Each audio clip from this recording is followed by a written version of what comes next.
Good afternoon, bachcho. Today this is our second class of this poem, My Mother at 66. You had got some doubts. So today we are going to discuss those doubts. There were some portions which were not clear to you. So we will discuss those portions. In fact, bachcho, this poem deals with the filial bond between mother and daughter. You might have got by now that it discusses about the filial bond between mother and daughter smeared with nostalgia and fear of bereavement. What is that? Fear of bereavement. अलग होने का डर. Nostalgia, बचपन की यादें. That is discussed in this chapter by the poet. बचपन की वो मोमेंट्स याद करती है जब वो अपने माँ को छोड़ के जाती थी तो उस समय भी डर जाया करती थी और आज she is facing the same situation. आज भी वो वही सिचुएशन फेस कर रही है जब वो अपनी माँ से दूर जा रही है. पोएट आती है अपनी माँ से मिलने के लिए और जब वो वापस जाते हुए शी इज मेमोराइजिंग, रेमिनिसिंग, याद कर रही है. वो लास्ट फ्राइडे का इंसिडेंट है. लास्ट फ्राइडे मॉर्निंग जब वो वापस कोची एयरपोर्ट आ रही थी अपनी माँ के साथ, गाड़ी खुद ड्राइव कर रही थी और mother was sitting beside her. माँ उसकी उसके बगल में बैठी हुई है. Since she is ageing, mother की एज हो चुकी है, as it is clear by the title itself that mother is at the age of 66. तो ये वो एज होता है when people start stepping towards the verge of their life. किनारे पे अपनी जिंदगी के होते हैं and it is not clear which will be the last moment of their breath. So ये उसको अचानक रियलाइज होता है while driving when she looks at her mother's face. जब वो अपनी माँ का चेहरा देखती है ड्राइव करते हुए, जब वो एयरपोर्ट की तरफ जा रही है तो माँ का चेहरा अचानक देखती है तो she realizes, पहली बार उसको रियलाइज होता है कि माँ उसकी बहुत ज़्यादा एजेड हो चुकी है. Why? Her appearance reveals that. किस तरह से वो सो रही है, उसका मुंह खुला हुआ है, open mouthed, and her face resembles that of a corpse. एक डेड बॉडी की तरह मॉर्बिड अनहेल्दी अपीयरेंस है मदर के फेस पे. तो उसको रियलाइज होता है कि now her mother is ageing and any moment could be the last moment. पहली बार शायद पोएट को रियलाइज होता है and that's why she has composed this poem. पहली बार उसको रियलाइज होता है, that's why she is scared of this feeling. वो इस फीलिंग से बहुत ज़्यादा पेन्ड होती है, स्केयर्ड होती है, मेलंकोलिक होती है and she wants to divert her attention. That's why she looks out of the window. उसका बहुत ज़्यादा तकलीफ अपना अटेंशन डाइवर्ट करने के लिए वो विंडो के बाहर देखती है. बच्चों, you had asked me to explain from looked out at young trees sprinting. वो बाहर देखती है, रियलाइज विद पेन. जब वो देखती है अपनी माँ का चेहरा तो उसको रियलाइज होता है that she was as old as she looked. वो उतनी ही बूढ़ी हो चुकी है. First time she realises that she has grown older as old as she looks. Means वो इतनी बूढ़ी हो चुकी है जितनी दिखाई देती है. Means she has grown up to that stage जहाँ पे कि उसके पास फियर है सेपरेशन का. She can feel the pang of separation at that very moment. तो रियलाइज करती है कि क्योंकि शी रिकॉल्स हर एज, उसकी एज हो चुकी है 66 और उसका अपीयरेंस भी उसके अनुसार उतना ही बूढ़ा दिख रहा है. तो here we find the word she was as old as she looked. उतनी ही बूढ़ी हो चुकी है जितनी वो दिखाई दे रही है. यहाँ पे बच्चों we have as old as. Sometimes students get confused that it is a simile because she has been compared with her age. उसकी appearance जो है compare हो गई है उसकी age से. तो ये जहाँ पे कि हमारे पास जो comparison होता है, if it is in the similar objects then that cannot be called a simile. It is simple comparison. ये simple comparison है, इसको simile नहीं कहते. Simile is comparison between two dissimilar things. दो अलग अलग तरह की चीज़ों के बीच में कंपैरिजन जब होता है तो उसको सिमिली कहा जाता है. जैसे कि इसी पोएम में आगे हमें दो सिमिलीज हैं तो दैट विल सी. लेकिन यहाँ पे ये सिमिली कंसीडर इसको नहीं करेंगे क्योंकि उसकी जितनी एज है उतनी ही वो बूढ़ी दिख रही है. This is normal comparison. That's why this is as old as she look. But soon put that thought away to divert her attention from this melancholic thought or feeling. अपनी तकलीफ को डाइवर्ट करने के लिए, अपने माइंड को clear करने के लिए, to put that negative thought away from her mind. अपने दिमाग से वो नेगेटिव थॉट हटाने के लिए she looks out of window. Window के बाहर वो देखती है, खिड़की के बाहर देखती है. Obviously when we are find with some situation we want a kind of escape from that very situation. उस सिचुएशन से हटना चाहते हैं. तो the same mentality the poet is having at that very moment. वो चाहती है कि उससे एस्केप ले, वहां से हट जाए, क्योंकि that is unbearable pain. She feels unbearable pain. वो असाधारण तकलीफ है जो उसको हो रही है. Why is it so?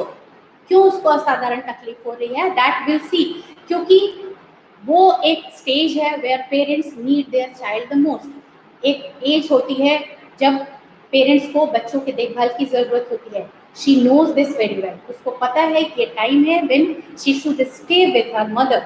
But since she has other responsibilities, other liabilities, so she cannot overlook those and she can stay with her mother. So that's why this is pain of inability to stay back with her mother. वो एक pen है, एक fear तो separation का है ही है, एक डर है मदर से अलग होने का, बिछुड़ने का. And that separation will be permanent. अगर वो उसकी माँ के साथ उसकी अंतिम मीटिंग होती है तो obviously this will be the ever lasting separation from her mother. तो ये एक तकलीफ है. और दूसरी तकलीफ उसके अंदर ये है कि she would be no more able to take care of her mother. अब उसके साथ जब उसकी मदर उसकी ज़रूरत है, माँ को उसकी ज़रूरत है, वो उसके साथ नहीं रह पाती है. तो this is pain of inability and fear of separation. ये तकलीफ उसको होती है. तो पुट दैट थॉट अवे. अपने विचार को वो डाइवर्ट करना चाहती है, अपने अटेंशन को डाइवर्ट करना चाहती है, नेगेटिव थॉट को ड्राइव आउट करना चाहती है. तो वो खिड़की से बाहर देखती है. She looks out of window. बाहर विंडो के बाहर बिल्कुल कंट्रास्टिंग इमेज है. What she sees? Looked out at young trees sprinting. बाहर क्या देखती है? Trees sprinting, the merry children spilling out of their homes. जो trees sprinting है, they symbolize youth, vitality, energy. जो trees sprinting here, trees are personified. यहाँ पे poetic device personification trees के लिए use किया गया है because they cannot run. Sprint means run. They cannot run, but when we see them through a running vehicle. एक running vehicle से outside view में हमें जो स्टैटिक प्लांट और ट्रीज होते हैं, they feel like moving, passing by. ऐसा लगता है कि वो चल के जा रहे हैं, हमारी व्हीकल मूव नहीं हो रही है. तो the same thing she has tried to explain through this word, the trees sprinting.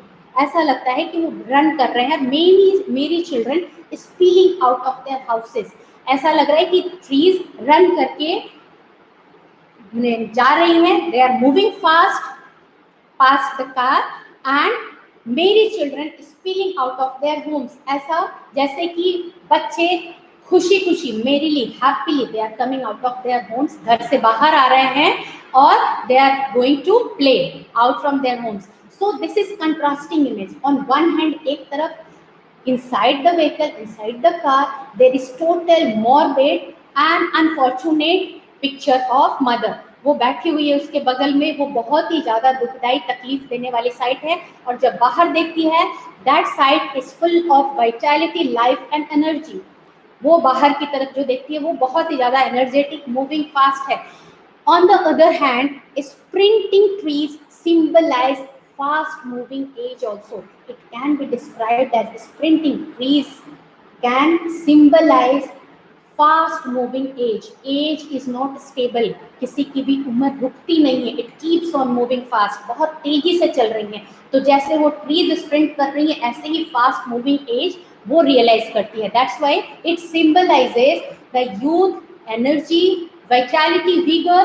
On the other hand, it also symbolizes the fast moving age of people. लोगों की फास्ट मूविंग एज को भी जिस तरीके से फास्टली वो ageing कर रहे होते हैं, वो भी सिंबलाइज करती है ये sprinting trees.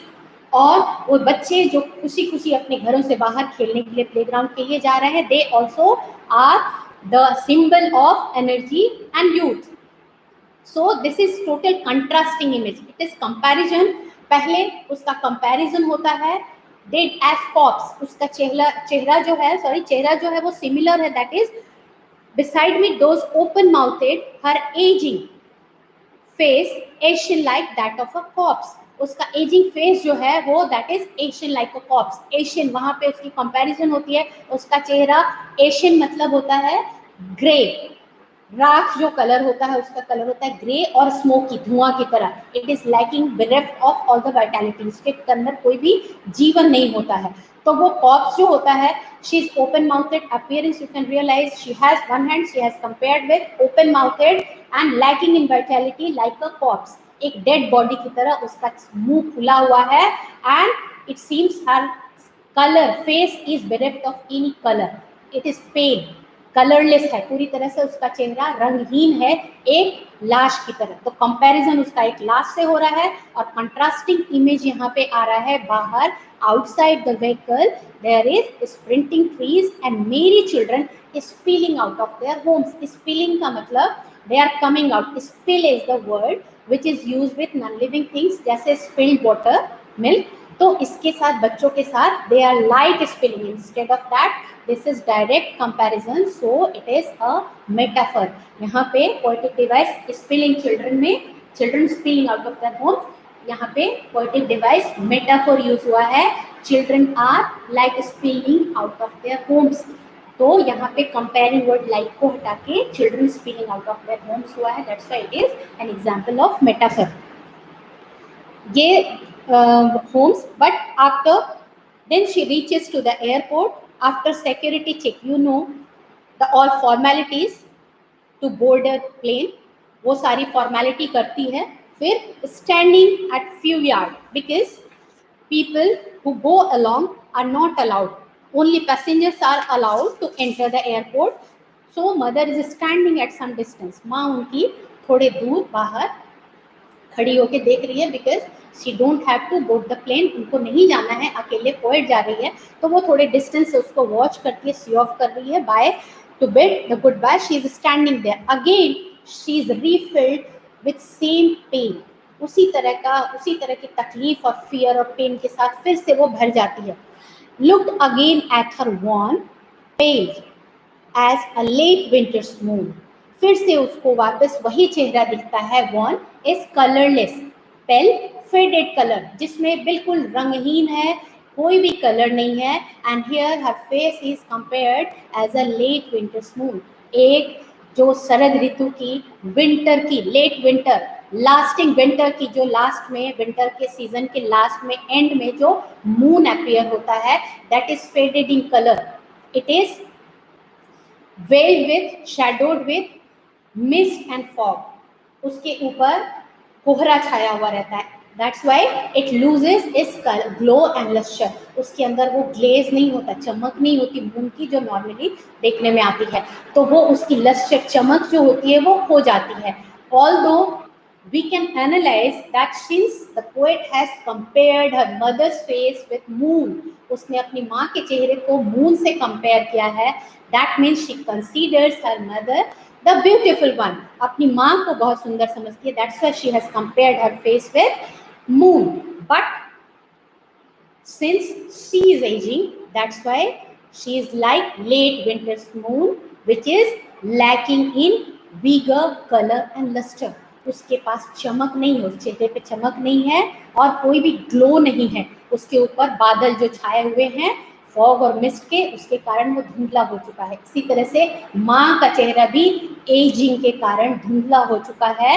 And it is lacking in lustre. उसके ऊपर कोई भी चमक नहीं दिख रहा है, ग्लो नहीं दिख रहा है. And felt that old familiar ache, familiar which she is familiar since her childhood. अपने बचपन से वो इस पेन को फील कर रही है. Because in last class we had discussed, इस चैप्टर के लास्ट क्लास में, पहले क्लास में हमने डिस्कस किया था. For her studies she had to stay with her father who used to live in Calcutta. अपने पिता के साथ उसको रहना पड़ता था. अक्सर she had to get separated from her mother.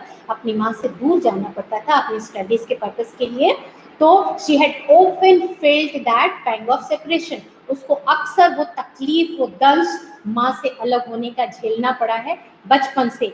तो अगेन दैट पेन रिसर्फेसेस. आज फिर वो तकलीफ वापस फील कर रही है, but this time it is with stronger emotions because she realizes, she is well aware that this separation may be permanent forever. हमेशा के लिए separation हो सकता है. This look may be the last look of her mother and this goodbye may be the last goodbye to her mother. So she is, although this pain is familiar, but again she is extremely pained, melancholic, because she realizes that this may be the last chance when she is able to see her mother alive. जिंदा वो देख पा रही है. तो I hope that this much is clear to you.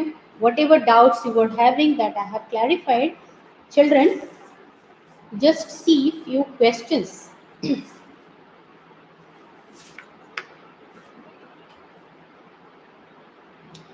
And watch the previous video and write all the poetic devices which we had discussed in the last video. What is the kind of pain and ache that the poet feels? We have already discussed what kind of pain and ache that the poet feels. That is, there are two things which you can mention by name. One is pain of separation. It is inability to serve her mother when she is in utmost need. That is filial obligation. She is feeling pain because this is the utmost time to serve her filial obligation. Filial is a bond between parents and child. माता पिता के तरफ हमारा जो उत्तरदायित्व होता है, obligation होता है, वो फील कर रही है कि वो उसको फुलफिल नहीं कर पा रही है. तो एक पेन तो वो है, that is pain of separation and that is pain of her mother's ageing. दूसरा तकलीफ है, one is separation and another is of ageing. Why are the young trees described as sprinting? Now you can write this answer. Why the young trees are described as sprinting? Because they symbolize energy, growth and movement, which is total contrast to the sight inside the vehicle. Third question, why has the poet brought in, and while writing this answer, why are the young trees described as sprinting? Trees sprinting, you will write your answer that trees has been personified as sprinting. While writing this answer, you will write like this: trees have been described as sprinting, or trees have been personified as, when their movement is described as sprinting, because they show the life and growth and they have been contrasted with the image inside the vehicle, inside the car. Why has the poet brought in the image of the merry children spilling out of their homes? The question you can answer that again, they have been contrasted with the morbid image, morbid side inside the car, inside the vehicle. A mother who appears lack of vitality, she is open mouthed, so she is compared with a corpse, and on the other side they are full with energy, vigor and movement. It shows growth of the life. That's why spilling out their homes, it is merry children, happy children, they are coming out of their homes. घर से अपने खुश खुश बच्चे निकल रहे हैं. One side the side is morbid, melancholic, sadness, full of sadness.